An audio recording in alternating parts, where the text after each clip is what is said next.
Okay. All right, what's going on, y'all? Welcome back to another live stream today. If you're coming back to this live stream after it's already been recorded and you missed it, no worries. Just leave a comment down below if you got any questions. I will address them on the next live stream. Well, I guess maybe not the next live stream. I will be in New Orleans this coming weekend in Florida.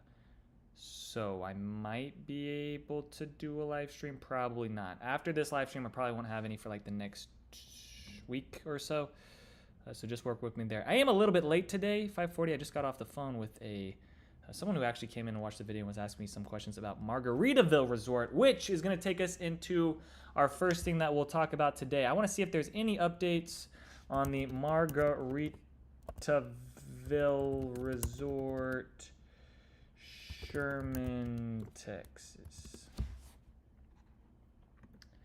Okay, this was the 19th of January. Looky there. That's one of my videos, not too bad.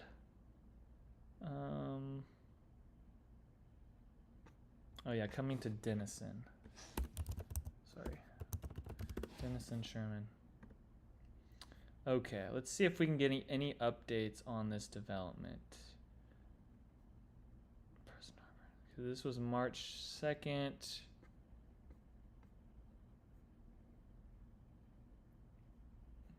billion development. Everything was posted. Let's look at news.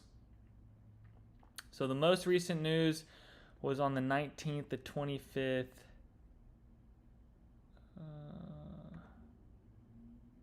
Doesn't look like there's really anything else. This is where the community is going to be. So it's going to be right on Preston Harbor. Let me actually go to Google Maps. We'll zoom out of here. We'll go up here, and it is going to be right in here. So this is where it's going to be at. Grand Pappy is a pretty good marina. I say it's a pretty good marina because I think with marinas, you need to also look at, and this is just for like the boating people out there, it's very important how protected the marina is to potential wind and storm elements.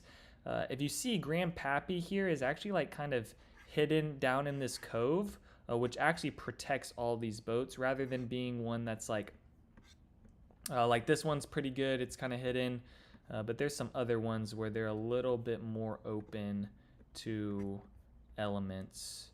Flowing Wells is one of those ones that's a little bit more open to elements, but that's where my family has their boat slip at. So...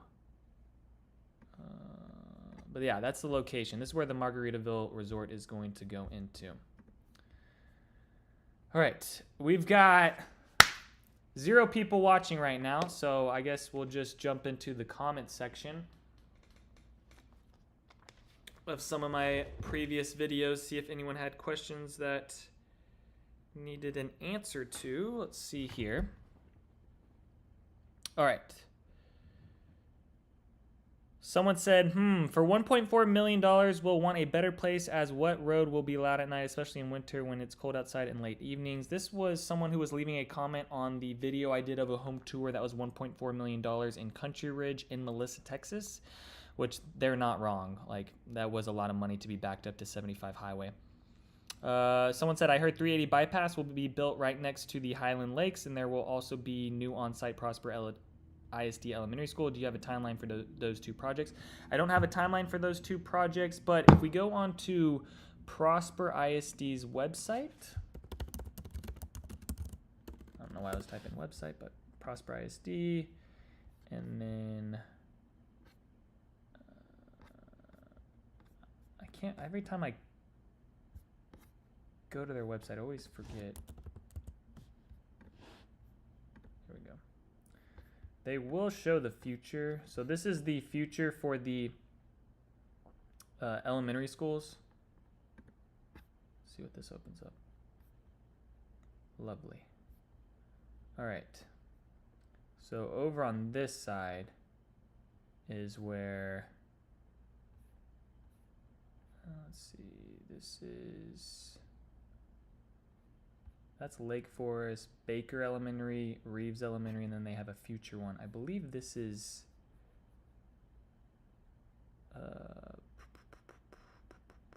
Astor Park. That's along there. And then let's look at the 380 bypass McKinney route. Let's just look at what the recent news updates are. October 20th. Let me just look up 380 bypass, see what's. So 4 weeks ago, McKinney Parkland to be sold to allow for 380 bypass. Let's just open this up. So McKinney Parkland to be sold to allow for 380 bypass project. Roughly 2.8 acres of land in North McKinney will be purchased by the Texas Department of Transportation. Part of the right-of-way acquisition process. Property is located on the north side of, let's zoom this out. So it looks like this in here got bought out. And this is all, this is Trinity Falls is over here somewhere. Am I right? Or this is Painted Tree. Right? Yeah, that's Painted Tree. So on the north side, and even going further up in north side of Irwin Farms, it looks like that's located at. And County Road. So it looks like the blue alternative route. So this is the route it looks like they're taking, which that's Wilmeth County Road 161. Let's look that up.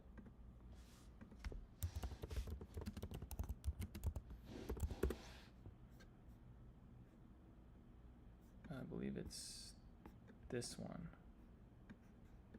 So this is the bypass here.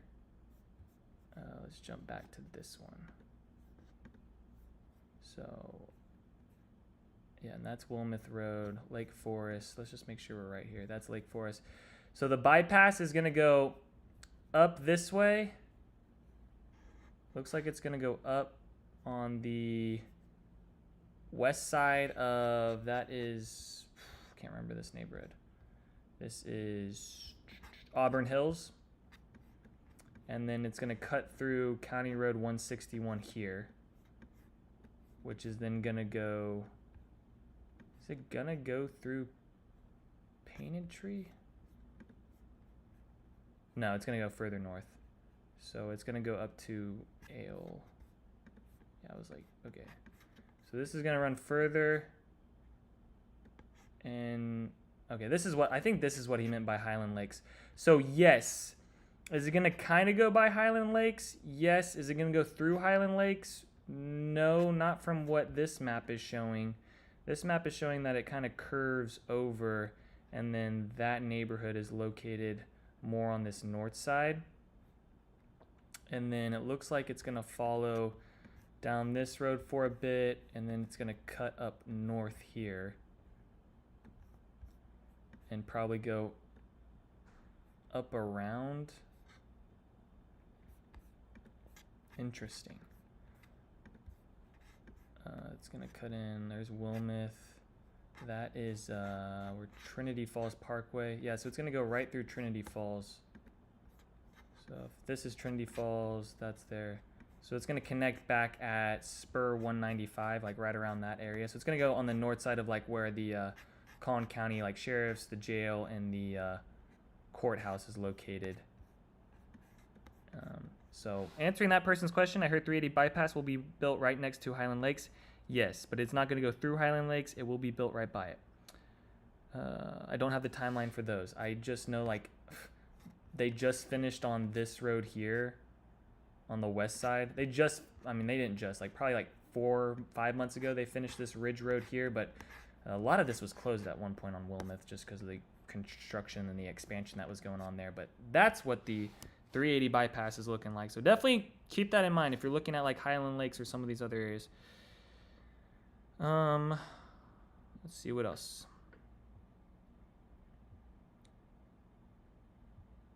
Someone said, hi, DAPA, what do you think about the communities in Capitol Hill of Cope Homes? So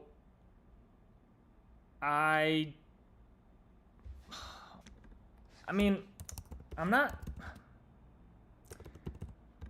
for Cope Homes, like, I'm not like the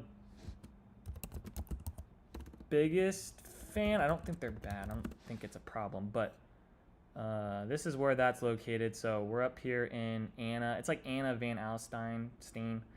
And I do like these lots here, but there's a huge power line structure that's going down into these lots. These lots have a crazy view of this water down here. Really pretty, but it's got this huge retaining wall.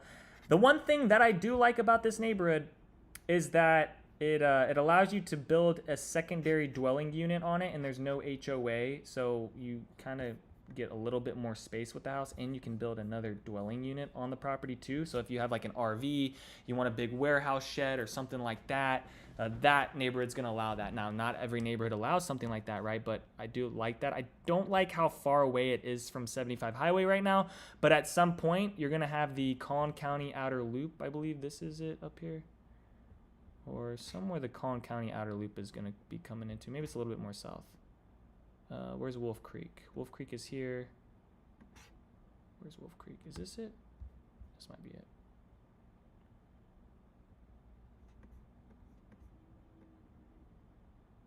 Or it might be a little bit more. Oh, here's the Collin County Outer Loop. Yeah, so a lot more south than the Collin County Outer Loop. So this is already built. It's going to connect across. And then this is where... where's that? That's Weston. Trying to get where Parks of Wilson Creek is. Parks of Wilson Creek is down here. So this is where it's starting, and then somehow they're going to connect it to there. So somehow from 75 across down through here is where they're going to end up connecting the Collin County Outer Loop. So I just don't like how far off this neighborhood is. Like, I'd really rather buy in Mantua, because you're not too far from 75 Highway. Like, you can sometimes get quicker down to Dallas from Mantua than like Princeton, Texas. What else, please? Okay, that's it for the comment section. So I think I've addressed all that.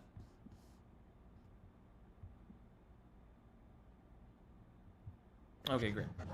All right, we got 8 people in here right now. What's going on, y'all? Do y'all got questions for me? We're 12 minutes in. Anyone got a question? Oh, here we go. My Yank G. Hillside Village, Salina. Would that neighborhood be closer to Dallas North Tollway? How is Salina planning? Is it going to be the next Frisco? I don't think anything is ever going to be the next Frisco at the end of the day. And maybe that's because I have a bias because it's where I've lived all my life. I think Salina is going to be the next Frisco in a sense on one side of things. And what I mean by that is I think they are going to be the next old Frisco. Like, I don't think they're going to be the next Frisco, because if you look at Frisco now, you've got the Cowboys, you've got all these big time companies up on the north side of Plano, you've got the mall, you've got the Colony with Grandscape just on the south side of Frisco. You got all those things that I think is going to make Frisco very, very unique. But what I think Salina is I think Salina is going to be the next old Frisco. And what I mean by that is what Frisco used to be was a place where people working in Dallas would move to Frisco to commute down to Dallas. That's what I think is going to be the new Frisco when it comes to Salina. I don't think it's going to be the new Frisco when it comes to all the different types of businesses and sports and all that type of stuff. But I could be completely off here. I mean, at the end of the day, the Dallas Stars could, for some reason, sign an agreement, and all of a sudden there's a big stadium hockey rink in Salina or in Gunter at some point. Who knows, right? But I think Salina is going to be more of the commuter down into Frisco. So I think people buying in Salina are going to be traveling down to Frisco to work, like how Frisco was to Dallas to work. That's how I kind of see things playing out with that. Hillside Village, I'm not really the biggest fan of.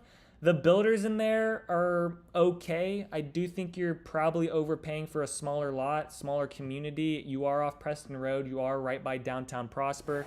Let's pull this up on the map real quick so people can see what I'm talking about.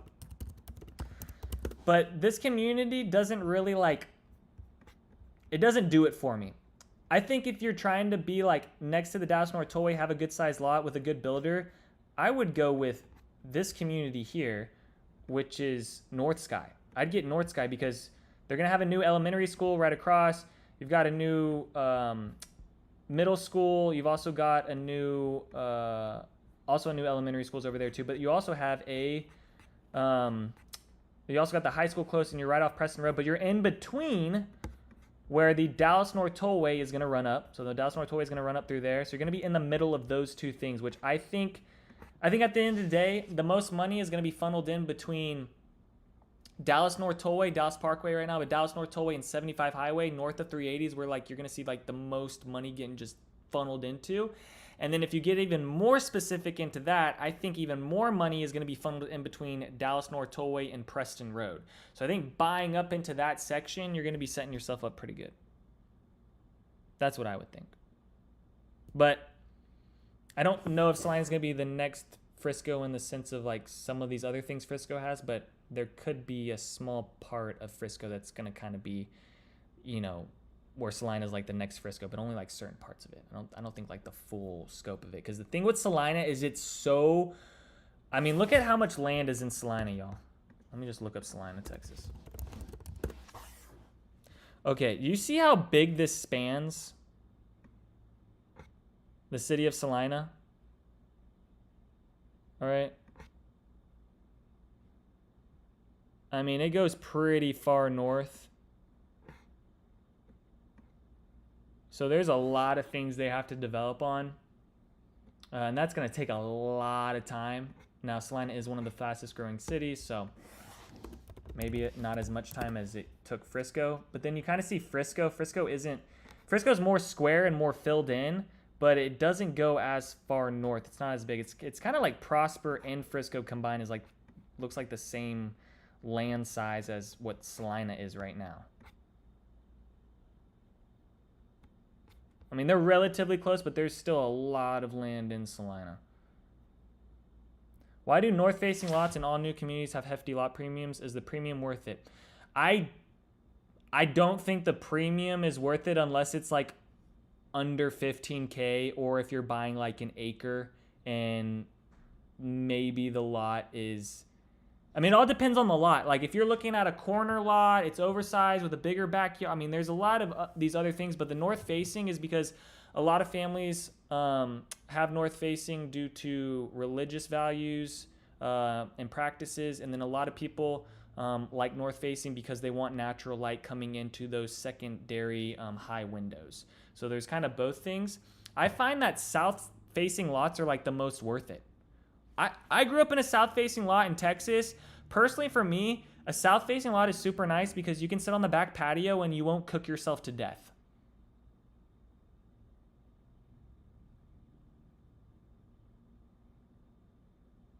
That's kind of what I think. So sometimes, yes, the premium I think is worth it, but a lot of times it's hard to justify that premium. And what I usually do on my negotiating with the builders is to negotiate that lot premium. That, like, they won't negotiate on the base price. They'll have their incentives they're doing. They won't really negotiate on giving you a bigger incentive. Where you could probably most likely find some type of discount on that price is going to be within the lot premium and what that is. But I'm more in favor of the premiums that cost no money. Because then you can just take that extra $10,000, $15,000, $20,000, either A, save that, and now your monthly payments are looking better, or B, use that for inside the house. The only time I think a lot premium is really worth it is if you have, like, let's say that there's 10 lots left in the neighborhood, and 9 of the lots are facing a cemetery, and one of the lots is a north facing that is $25,000. Well, in that situation, I would lean more towards the premium being worth it, and you should go with that because the resale value on that house is going to be a lot easier or a lot better to sell. You're going to have better resale than the homes that are right across the street from a cemetery that maybe have no lot premium or maybe a smaller lot premium. So, I mean, it's all very you can't, sometimes these are too vague of questions, and there's too many specifics to get into on all these types of things to think about, which, I don't think buyers are always taking into account at the end of the day. So it is nice to then be able to like show my value in that way, because man, have you guys been on social media? Real estate agents are just eating it right now. I did not realize, or maybe I don't know. I didn't realize people hate real estate agents as much as they probably hate like car salesmen. I mean, I did not realize that. I am so sorry for whatever these other people have done. But I think at the end of the day, right, in every industry, there's going to be a couple bad cookies, right?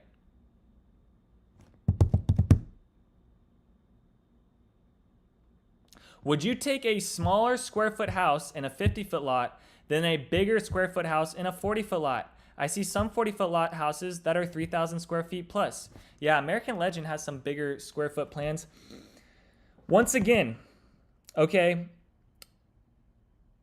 you asking me like a vague question like this is not really going to give me the best answer to the other people that are watching this as well, and maybe not the best answer to you, because I think there's so many things that go into this. Right? Like, what neighborhood are we looking in? Okay, are you comparing a 50-foot lot in one neighborhood compared to a 40-foot lot in a different neighborhood? Right? Is there an on-site school? Is there not an on-site school on that master plan community? I think that's like the first thing you got to kind of figure out and just know the difference between the two. Because I'd rather take a 50-foot lot smaller house with a big master plan community and all that type of stuff to have good resale value than like a neighborhood with one little gym park and you're surrounded by townhomes and you're a 40-foot lot. And you're like the biggest house on there that's a 40-foot lot, and you might be like way overpriced. Like, I'd rather be buying a 40-foot lot in a neighborhood with 60s and 70-foot lots than a 40-foot lot neighborhood that is also selling townhomes. Because that 40-foot lot within that neighborhood, I mean, you're going to only be bounded by so much value to justify, when in a neighborhood that's also selling 60s, 70s, and 80s, those values are going to keep going up, which is then hopefully going to drive up that 40-foot lot value. But then it also comes down to, what does the 40-foot lot floor plan look like compared to the 50-foot lot smaller house look like? Like, are you talking about smaller house that it's a 1-story, or are they both still 2 stories? Does one have a bigger kitchen? Does one have the primary on the first floor? Does it have it on the second floor for that 40-foot lot? How big's the backyard between the two? I think backyard space is a very, very important thing nowadays. And that could be something that's worth a lot premium, right? Because I've had deals with people or buyers that go into a house and they love the house, but they just hate the backyard. I think right now what I'm seeing from buyers that I'm working with, the top 3 things they care about is size of the kitchen with like cabinet space, countertop space, prep area, backyard space, and then the primary bedroom with closet sizes and how spaced out the primary bath is. I think those 3 things are like, what you should be looking at the most when you're going to pick new construction. I think those 3 things really play. Yes. Also, like, you could say number 1 could be like the type of community, having the amenities, having all that stuff. But a lot of these new neighborhoods in Salina already kind of have everything that you're going to want in them for the most part. Like, they've done a pretty good job. And now these developers are in, like, the cool thing now for the consumer, the only good thing for the consumer now is the cool stuff they're putting into these communities and these developers competing with each other to get the money. Because now they're having to make each new community with, now all of a sudden there's pickleball courts in all the new master plan communities, and some of the older master plan communities are putting in pickleball courts because these other new master plan communities are doing that, or more of them are having the on-site school. So it is better for the consumer because like these neighborhoods are only getting like cooler with nicer things, better curb appeal, and more nature and a good feel to them, rather than like a old DR Horton neighborhood that everything is in a line in a row and it's all monotonous. Even though you get into some of these master plan communities and the homes are still going to kind of look the same in a sense, but not always, but they're still going to look the same in a sense, but it's going to be okay. You're going to be okay. All right. It's going to be fine. All right. My Yank says, is Coventry Homes a good builder? If you were to rank top 10 builders in DFW, what would be on your list? I get this question. Are you new to my channel? My Yank, is this your first time joining a live stream and watching one of these? Because I've said this a few times, but maybe you haven't watched some of my old stuff, but I'll get into details about this question. These are good questions right now, so keep them coming. We got 6 people watching. Keep them coming. Is this your first time watching my channel, my Yank, and asking questions? I just don't quite remember your username coming into the live stream.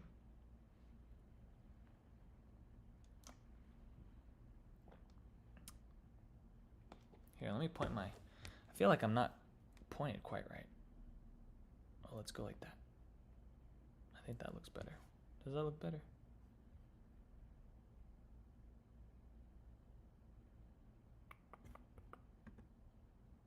Oh, yes, that looks better. Okay. So is Coventry Homes a good builder? Well, I guess it would depend on like what you kind of care about the most, right? Like I think Coventry Homes, they're going to feel better on the inside than like a Lennar or a DR Horn, a First Texas home. But usually a Coventry home is also building in with some other good builders like American Legend or Highland Homes, and that's the builder that I would usually prefer over a Coventry home. If like a Coventry home is in a neighborhood with like Taylor Morrison and Pulte, I take the Coventry home. But if a Coventry home is in the neighborhood with Highland Homes, American Legend, Perry Homes, Britton Homes, Tradition Homes, Dries Homes, even probably a Normandy home, maybe like a Normandy home and a Coventry home, I've kind of like put into like the same area right there. So that's kind of what I'm thinking.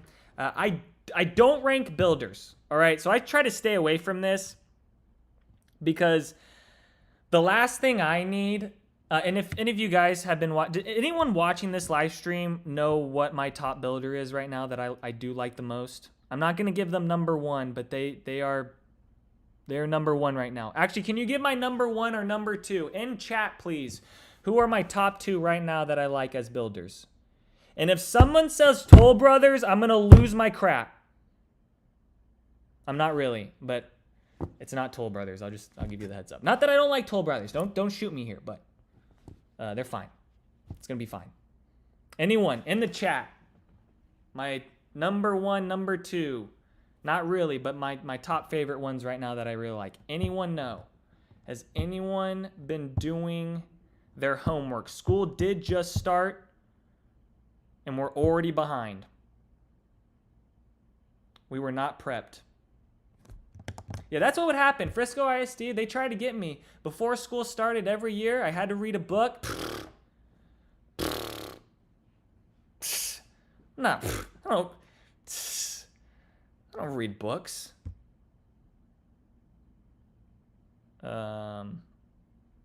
Anyone? No one? Oh man, I thought that was going to be really fun. I really thought someone was going to leave that in the chat, but I guess no one is saying anything. Okay, so I'll just say it. It is American Legend and Tradition Homes right now.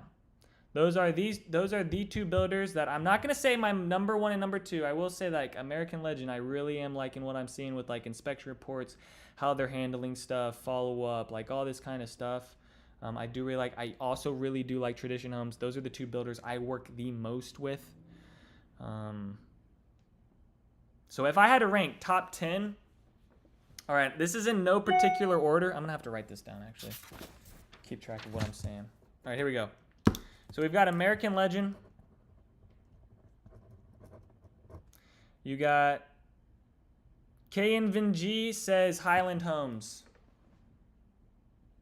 Maybe my live stream's a little bit delayed from when I'm asking to when I just gave you the answers, but Highland Homes I would say is in the top 5 that I like, I would say, you know. But in no particular order, I like American Legend. I like Tradition Homes. I like Highland Homes. I like Britton Homes. I like Huntington Homes, but Huntington Homes and Britton Homes can still be put in with. Like I could have said Belle Claire for American Legend, right? But I just said American Legend. Britton Homes, Perry Homes, they're like, you know, the same essentially. I mean, not Perry Homes either. I do like Perry Homes, but Huntington Homes and Highland Homes are essentially the same product. I just really feel like for a Huntington home, you're really overpaying for a Highland home. Yes, you are probably buying on a bigger lot with that Highland home, which is probably what you care more about, but there's nothing wrong with the Highland home. Highland home's been great for me. All right, we got American Legend, Tradition, Highland, Britton, Huntington.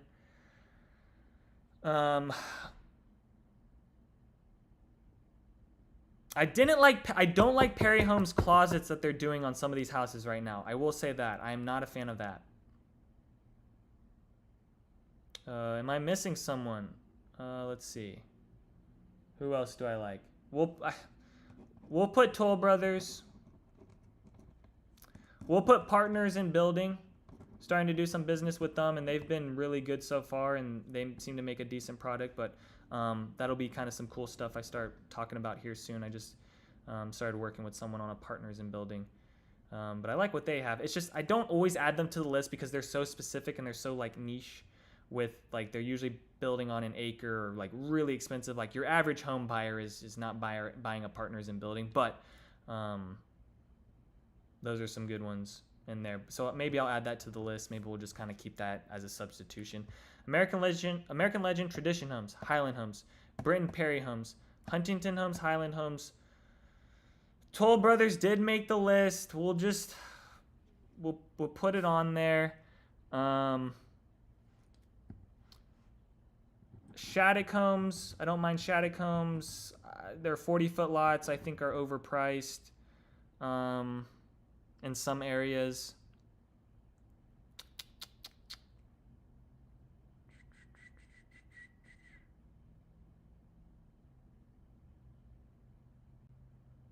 What else? I need one more. Who else do I like?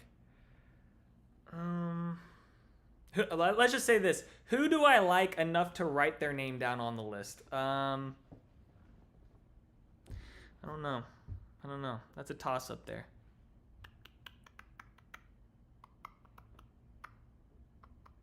Because I'm not going to put Southgate. I'm not going to put Normandy Homes. I'm not going to put Pulte. I'm not going to put Taylor Morrison. I'm not going to put Trophy Signature. I'm not going to put Brightland Homes or old Gihon Homes. They used to be Gihon. They're Brightland now. Maybe I could put Drees. Maybe. I mean, I started writing it, but I kind of stopped halfway, so. Am I forgetting one that I think those are the ones that I like. I don't know what I would put in that last spot. I'm not going to put D.R. Horton. I'm not going to put Lennar. I'm not going to put Megatel. I'm not going to put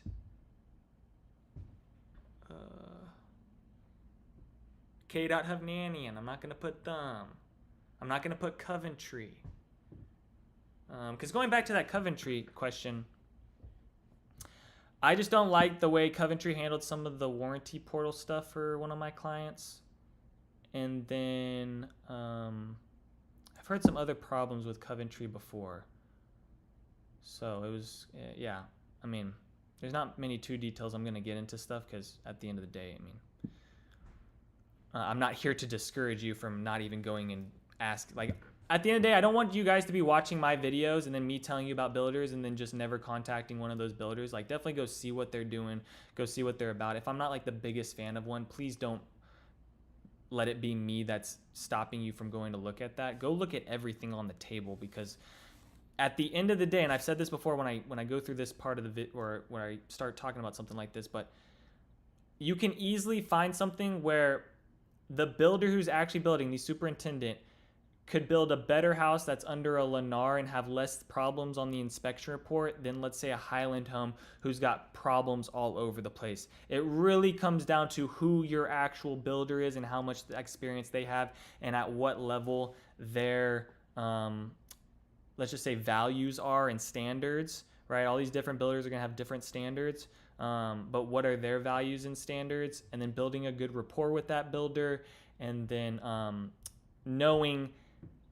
basically knowing how a builder is going to react to if something goes wrong and how things are going to be handled. Like I've seen problems go wrong with like American Legend or Highland Home or something like that, and it's handled very quickly and smooth. And I've seen other builders that I'll only tell you about Coventry just because you asked me specifically about Coventry, but there have been some other builders where I didn't quite like how they were handling some stuff.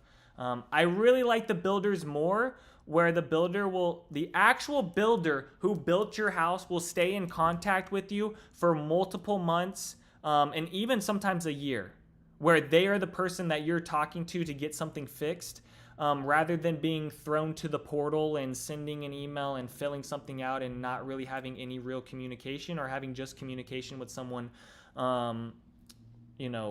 over email or something like that. If there's a real problem, some of these builders at the end of your walkthrough and stuff will be like, okay, well, I'm your main contact for the next year, so if anything goes wrong, you text me. You can put it through the portal, but text me. And I like how that gets handled. You have some other builders that on the first day of you closing, they come in and their warranty person is already in there, introducing themselves and telling you about the warranty and how you're gonna move into warranty really quick, and it be like the person that you go to if something goes wrong with the house. And maybe the builder is only your point of contact, never after that, or maybe for the next week. So that's another thing to kind of ask, is like, how long is, because the thing that's easier about that is that builder is on site and is probably going to be working on the house right next door to where you can easily walk up and talk to them. I mean, at the end of the day, even if the warranty portal is being held bad, like you probably could still just walk up and find that builder and talk to them. But that would be something to kind of ask, like, how long is the builder my main point of contact if something does go wrong in the house? And then also ask them how many times they will come back and check on you. So there's some builders that will do a better job coming back and checking in after 30 days and 60 days, or at the end of the year or something like that, to just go back over how to use the house sometimes as well, and making sure you remembered everything, because there's so much going on your closing, right? You're dealing with the loan person who might be getting the appraisal, who you might be having to move some stock around and liquidate things, and you might be selling a property. There's so much going on up until closing, and then to also learn the workings of a house and getting that all ready, like, you're gonna forget some things for sure. So it is nice when the builders come back around. So definitely ask them, like, how often do you guys check back in with the homeowners? Because they'll all be different. And even sometimes in different neighborhoods, they're different, because each specific builder on the job is kind of different how they handle their business. I can tell you right now, there's definitely builders that will do the absolute most and, go to war and get things fixed for their clients and love what they're doing. And I've also ran into some builders that are just they could care less. They really could care less. And this is I'm not talking about the name of, like, the builders, right? I'm not talking about the builder's name of the company. I'm talking about the actual dude or person or lady or whoever is actually on site putting out the contractors, and, they're not the ones actually building the house. They might do a couple things here and there, but they're really getting contractors to build out the majority of that. So, yeah, all those people have different personalities and, handle things a little bit differently. There's one guy that really comes into mind. I'm just going to say it was over at Star Trail, but one of the on-site builders he was a vibe. He was a vibe. So that's all I'm going to say about that.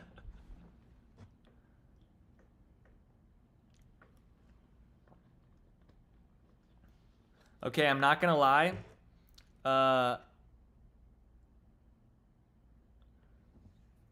When I asked you, my Yank, about if this is your first time, and you said, that's my first live, but I watched your videos. Your oratory skills are awesome. And this isn't me right now looking up what the word oratory skill means.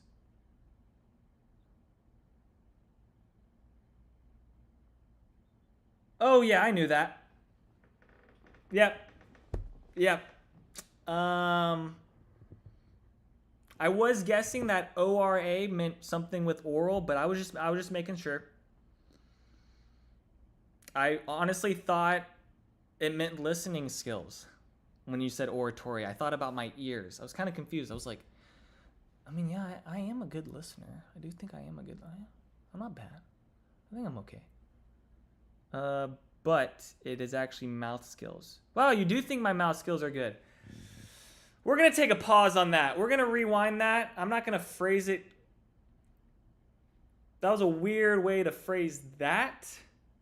My talking skills. That's what I meant to say. I did not mean to say mouth skills. It's funny you say that because I just feel like I'm not the best at that. I try my best. I mean, you guys, if you guys watch my first videos, it's, you know, they're not the best. I didn't quite, you know, the whole editing thing where you could cut out certain parts. I was kind of doing it, but not really. The videos coming out now, hopefully they're like just a lot more clear and to the point and like all that kind of stuff. So I do appreciate you saying that, because I do have trolls that come in. We're just going to chalk them up to trolls that come in and leave some comments that are not so pleasant sometimes for me. But what do I say, guys? I'm like, if I'm not getting the hate comments, I'm not building. I'm not, that means I'm not getting a lot of views. And like, I'm kind of at that point now. I'm getting good views, but I'm just not at the point where it's like enough to really, like, I know if there's a lot of hate comments come in, then we're getting views. Like, we're getting really good views, because I think it's just trolls and people coming in.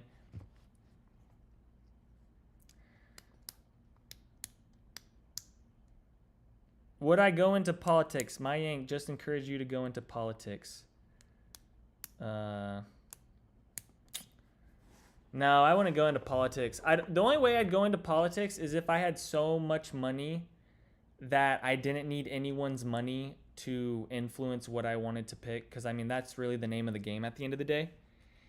And I wouldn't want to put myself in a position like without a bunch of money to be in politics to then have something that could potentially sway me, because I think you're at a lose-lose there as a politician. Unless you have so much money, you really don't take any donations for anything. I think that's the only way I do politics, is if like I had enough money where I didn't need to be funded, because then like, you're not going to be able to have your own thoughts and ideas. You're just a puppet. No one wants that. Or maybe some people do want that. Sorry. There's a lot of people that actually want that. There's a lot of not so friendly people out there that probably do want that. Is the fireplace worth it in Texas given the weather? Well, right now on August 14th at 6:21, it is not worth it. However, when we went through the winter apocalypse in 2021, well worth it. Also well worth it then would be a generator. So that was the other thing that was really well worth it.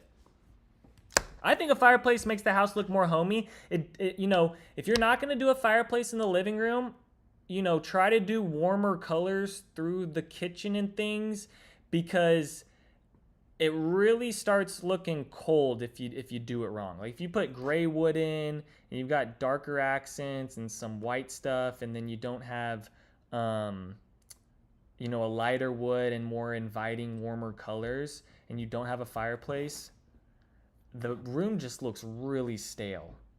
You need something going on in there. The fireplace, I feel like, just makes things more homey. It makes things like centered around something, like, I don't know. I don't like the corner fireplaces. They're okay, but if I had to choose, I pick the really, if I had to choose, I picked the center fireplace. But if I was finding the floor plan that I liked and had a corner fireplace, maybe I do the corner fireplace, if the ceilings go up high, or they don't have to be 20 foot, but at least they go up a little bit higher. And if not that, then, for sure doing something where I build out just a wall that's bumped out and have like an electronic kind of glass clear one. Because there's just something about having like the center of the room being focused around something in like the living room. I think you really need that. I don't think hanging a TV on a wall is really going to provide that. Unless you build out the whole space and put in cabinetry. Like I've been seeing some of these design TikToks that do really cool things when the wall's flat, which people do that too. So you could save money just doing that in an essence, and maybe just telling the builder you want nothing within there, and then adding maybe a fake fireplace or something later on, because I just think it makes the room feel way better aesthetically.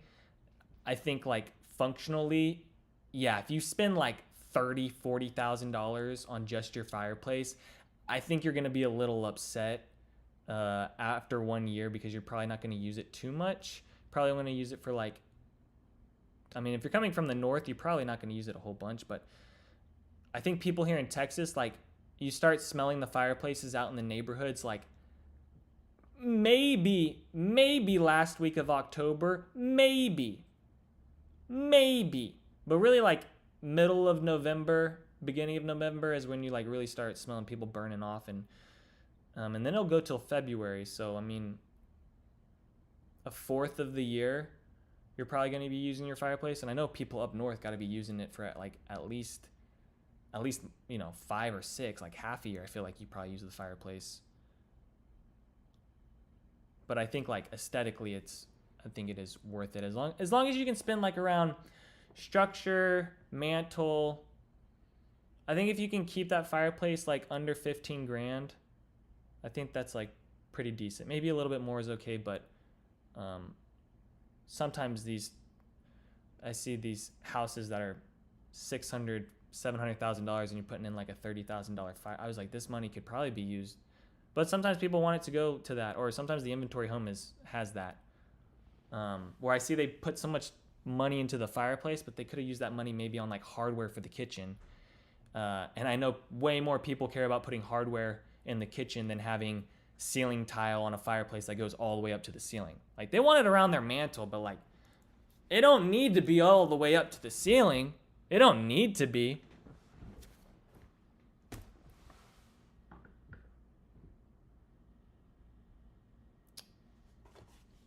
Okay, we got another comment in here. We've got 10 people watching, so that's good. Tri-Point Homes, Union Park. Oh, goody.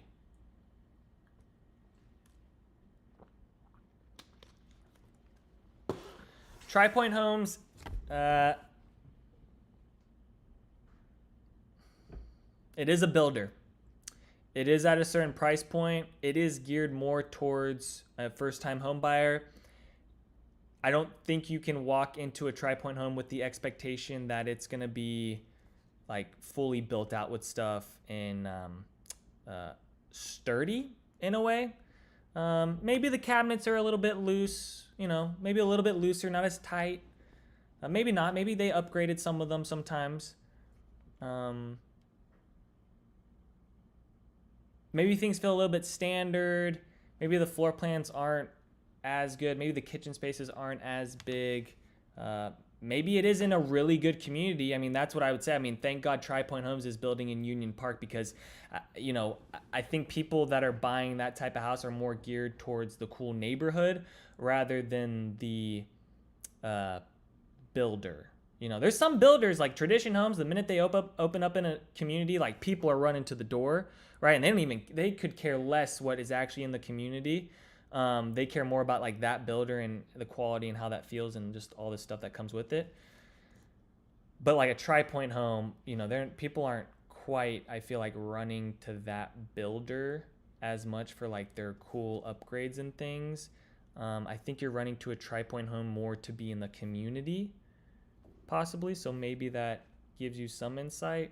I think over $500,000 for a Tri-Point home is sometimes, right now in the market we sit in, right? We might be a decade from now in this video, and that's all going to change this because the values are going to, I would think they would go up from now over the next decade. I don't know about these next 2 years for elections and stuff, but I think right now in the given market, when there's other options on the table, over $500,000 for a Tri-Point home, I feel like there's some better stuff up in Salina that is just in a better location, I think, with some new schools and new roads and just new things are going to be coming to that area rather than where Union Park is, where yes, they do have a Costco coming, they do have some other things, but there's a lot of things along 380 that are very old around there that are just, you know, they're there now and they're priced into the price, and that's where things are going to stand. Like, I'd rather buy up north in Salina at 500s and nothing is really priced into it yet, rather than like Tri-Point homes where the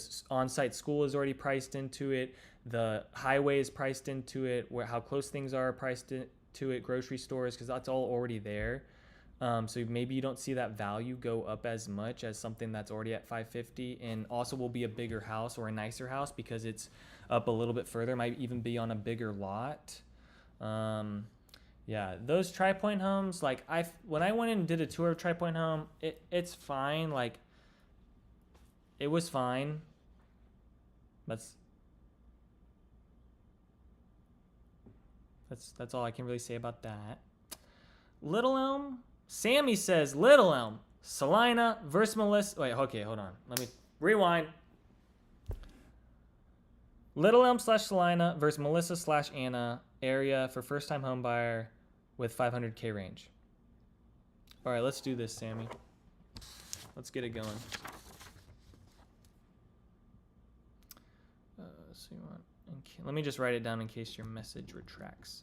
KNVG, your last message retracted. I got the one about given Salina's projected growth, but the one you had before that is gone. I think you just texted Salina. Maybe you were responding to the Sammy message. Sometimes my chat disappears. I don't know what's going on with that. Okay. You want 500K. Okay, so you want 500K. Now, Sammy, is this like 500K, but really like base price 500K, new construction, where you're really gonna spend like 580, 600K, or is this like 500K, you're looking at pre-owned homes or a quick move-in or something that is like up to 550?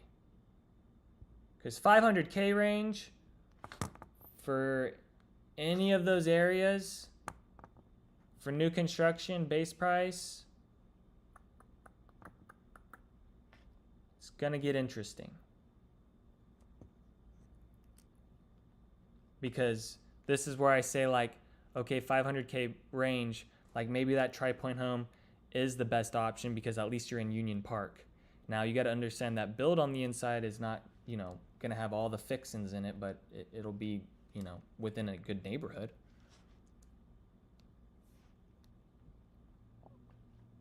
Are you looking at new construction, Sammy? Like built from scratch?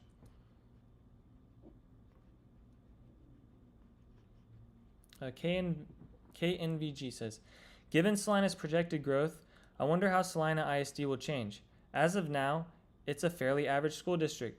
Will it ever become like Prosper ISD, let alone Frisco ISD? I mean, the only thing that with Prosper ISD and Frisco ISD is it has new schools. So the new schools are coming to Salina. So I would assume that, you know, those new schools are just going to only help out Salina. Like, I think Salina's at, you know, when you look at ratings, like, yes, if you look at ratings, there's a lot of elementary schools and Frisco schools that are rated really good. And then you get into Prosper, and there's some that are, there's some that are not. And then Salina's kind of like, But with the new schools and everything, like, I think you're only going to see better ratings with that. So, yeah, I mean, that is the plan. Like, the new schools bring new facilities, and newer is always better. But it's going to be, I think it's going to be very hard for Salina. I think it's going to be very hard for anyone to compete with Prosper ISD at the end of the day, because Prosper is just going to become really exclusive, because it's just going to get so expensive. And it only has so much land in it compared to like how much land is in Frisco and how much land is within Salina. So I think there also could be, like, in a decade from now, like kind of a more exclusive feel to Prosper, just because it's where a lot of, like, you know, wealthy people will live. It'll kind of be like, it'll almost feel like Westlake or like parts of Southlake in a way.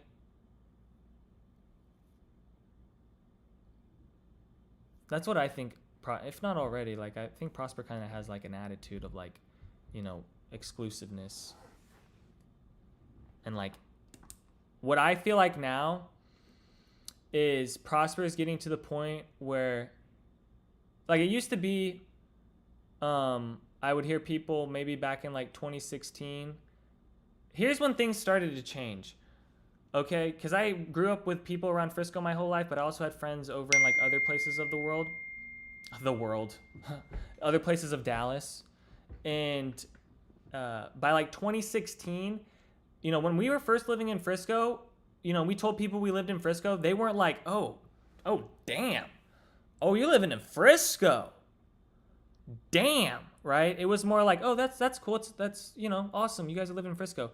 It was probably not until like high school where if I told people I live in Frisco, they were like, damn, you live in Frisco? But like they didn't know low key that my family moved here before all like the really, really wealthy people started moving out here. I mean, they've got crazy equity in their house that they still live in till this day, but it's just like, that wasn't the thing back in the day, right? So it wasn't until like 2012, 2016, in between that time where I feel like more people not from Frisco, when I would tell them I live in Frisco, were like, damn. And now what I feel like is when you tell people you live in Prosper, I feel like they give you a bigger damn than if you say you live in Frisco. I don't know why. I just feel like Prosper's now getting to the point where there's also like a status with it too, you know, and that could just drive up Prosper even more. Interesting. Okay, Sam, you said around 500K for inventory homes. All right. So if I was looking at 500K inventory homes, let's see here. Can I? All right, one sec, Sammy. I want to make sure I got my, I don't know where my OBS studio is. One sec. I'm going to look up the MLS on this other screen, and that way I can do a proper, because you want inventory.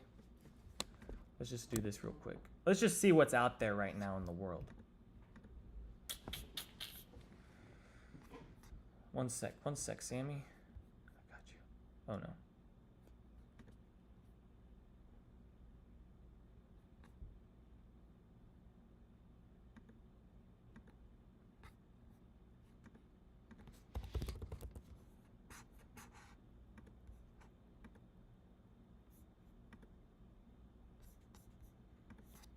So Little Elm, Salina, what was the one? Anna. I think Anna will be on the bottom of my list. I think I'd skip over, if I was looking over in like Melissa, Anna, or Van Alstyne, I look it over Van Alstyne. Like I'd skip over Melissa because I don't like how there's a landfill there. I skip over that. I then skip over Anna because I'm not too big of the school rating districts, and then I jump up to Van Alstyne and buy within like one of the neighborhoods that are right off 75 highway. That's what I would do. Because Van Alstyne's going to be a middle point from Sherman, Texas, and also like Frisco, Plano area, to where like it could be like the next Arlington, where like if you have a spouse that works up in one and works down in the other, it'll be kind of like that middle ground of area. Because I already know there's people in Prosper that already commute up into Sherman. Like I've already talked with people that do that. But I think that, the reason is people don't move up to Van Alstyne as much because there's really nothing up there but a limited amount, and people just feel like it's away from a lot of things. But I think that area is going to change pretty quick as well. I mean, you can already see like parts of Anna outside of Village of Hurricane Creek already bringing like a whole bunch of commercial stuff. Probably should do a video on that. I'll write that down.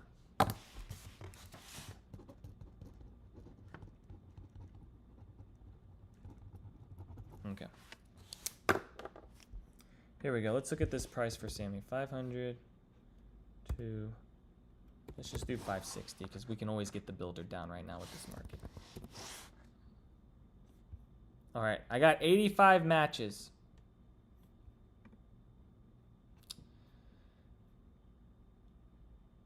Enclave, Legacy, Mosaic. Okay, Sammy, how big of a home are you looking for? That was the other thing I probably should have asked. I'm guessing not 1,600 square feet. We're out of water. Oh God.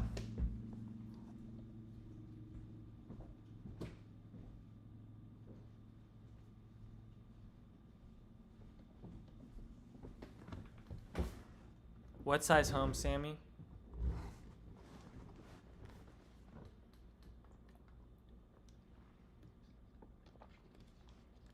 Okay, around 2,000 square feet. Okay. Let me adjust something real quick.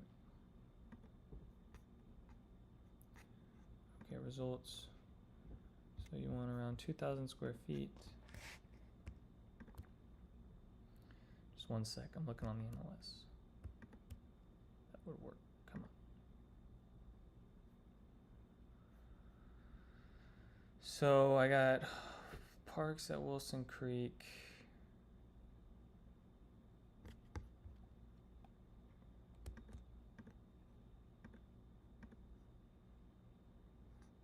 All right. I'm going to text you these addresses, okay? I'm just texting you these addresses because these are the ones I think are just interesting.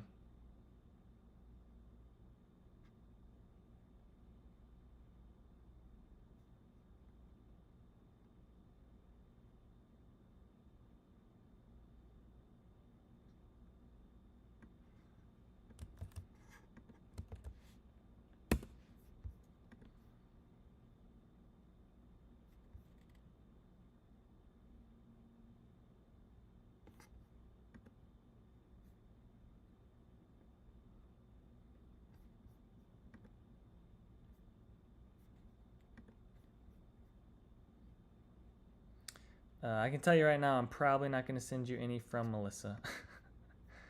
The only side of Melissa I like is the west side of 75 Highway. I'm not really too big a fan of the neighborhoods that are kind of like, I'm not really a big fan of the Liberty neighborhood. Like, I don't know, just for me, I mean, I don't really sell real estate like in that area, and I think it's just because people watch my videos and maybe they are looking at Melissa and then they watch me and they see that I have, you know, some things to say about the landfill and living over there, but I just personally rather not live by that.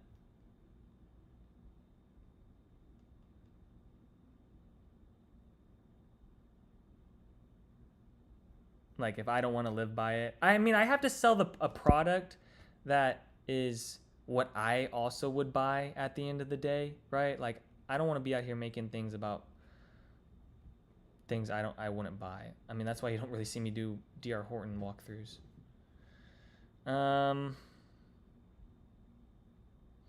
I'm gonna also add Van Alstyne to this and Aubrey, because I really don't like these results.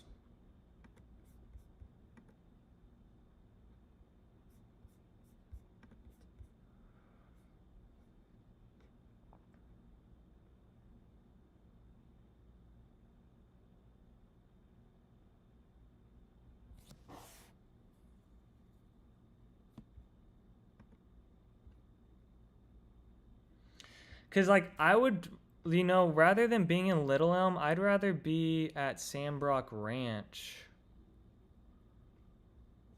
in some aspects.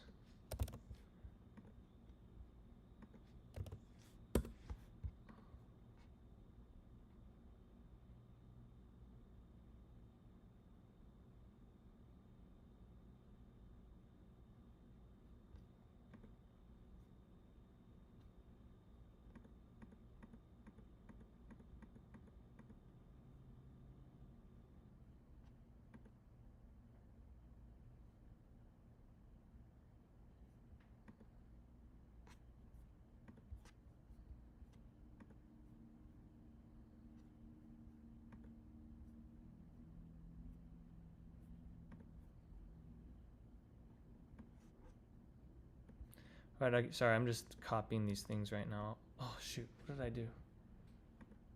There was one in... One sec. Get this. Here we go.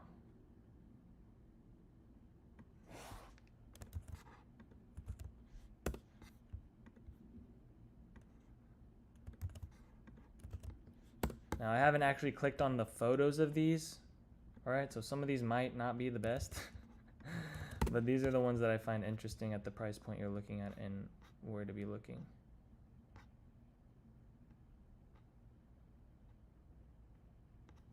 It says single family. Is this single family? Ooh, no, no, no.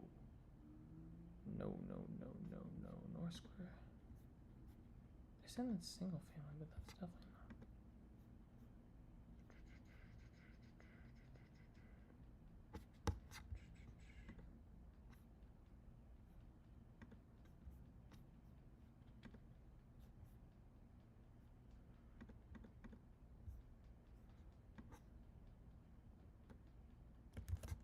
This one right here, I like the most. Out of all the areas you could be buying in all the neighborhoods and all the different types of builders out there that are at the this 500K point, I like this one the most, Sammy. All right, here we go. My Yank is 3,200 square feet high ceiling, 50 by 145 lot, Salina, Texas, Coventry Homes, east facing, with 100K upgrades near Preston Road. A good option to buy at 650. I can't answer that. I have no idea. I got to look at what the closings are around that area. I'd have to do a whole bunch of research to actually give you the best idea on that. So I've got no idea if that's a good deal. I mean, there's so much real estate transactions out there that for me to like help you in any way on this, to give you like a yes or no, especially if you're like making the decision, I can't really do that. We'd have to like work together, and I have to send you some stuff for me to figure out if that's like an appropriate price. 650. I don't know. Maybe it's good. Maybe it's not. That's all I can really give you at this point. I don't really know what the up-to-date closings and pendings and everything going on right now in that specific. I mean, you didn't even give me the neighborhood either. Yeah, so I don't know. Okay, so Palani says, what do you think of homes that were built 15 to 20 years ago, but recently renovated completely? Good locations in school looked interesting and wanted your review. 9101 Garden Grove, McKinney, Texas. Okay, we got a live one. Here we go. Let's look this up.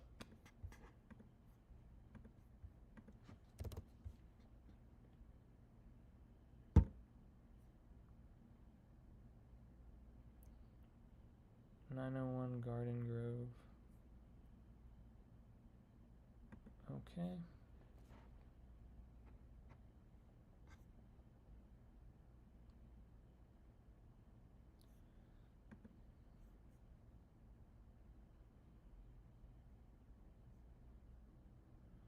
So highly rated school in McKinney. Let's see what the inside of this looks like.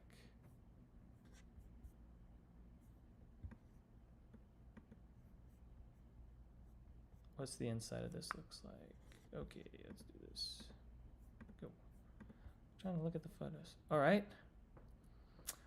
I don't mind that. That's all right.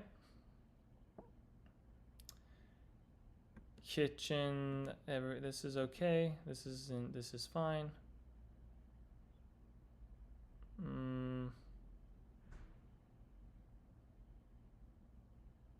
See, in this situation, with the oven and the gas stovetop together, I think this plays fine into all this, because I want, when you start getting into smaller kitchens like this, you really need to start getting the more countertop space. And if you do something where like you install an oven separate from the gas stovetop, you would have to put it like maybe up against one of the walls, like this one by the pantry, and then you lose your countertop space there.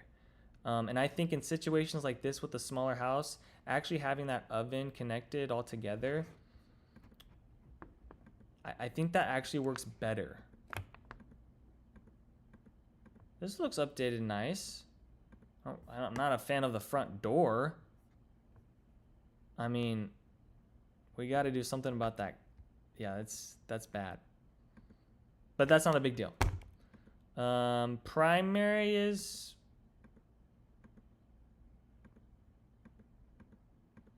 I don't mind this. Dude, I like this house.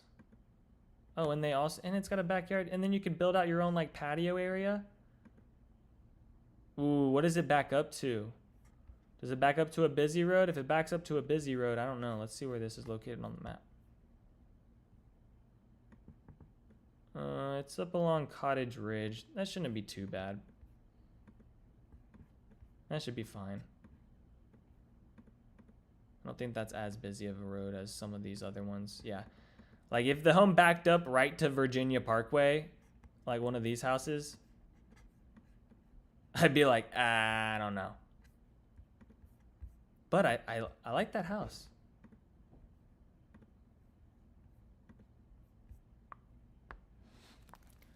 Okay, that's over an hour. Wow, this one actually like, I feel like it took a long time, but it actually kind of flew by here. I'm gonna leave it up last 30 seconds. Of anyone else have a question before I sign off? And then I won't be back on for a minute. Maybe 2 weeks from now, but this next week on Wednesday, I'll be in Florida. Or like going from New Orleans to Florida. And I'm making a vlog. So the DAPA vlogs are coming back for a very limited, we're like the McRib over here. No more questions, comments, concerns.